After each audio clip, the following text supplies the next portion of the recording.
আমি এখন আপনাদের দেখাতে চলেছি সিংনগর ঈদগাহ ময়দান, যা 2012 সালে স্থাপিত। দেখুন সিংনগর ঈদগাহ ময়দানের গেট। প্রথমেই সিংনগর ঈদগাহ ময়দানের গেট। এই সিংনগর ঈদগাহ ময়দানের পাশ দিয়ে বয়ে গেছে একটা সুন্দর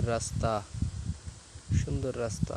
এদিকে সিংনগর এবং এধারে রতিরামপুর।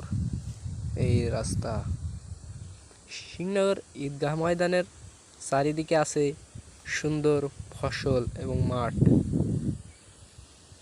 দেখুন সিংনগর ঈদগাহ ময়দানটি। সিংনগর ঈদগাহ ময়দান ভিতরে দেখাচ্ছি আপনাদের।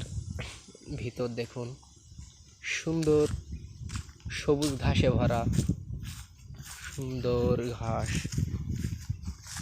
ঘাসে ভরা।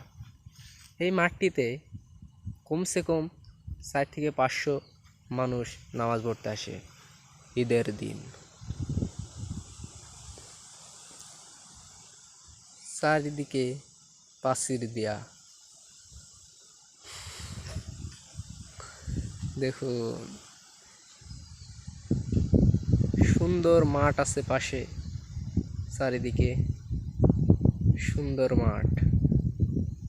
এটা শিমুল। এই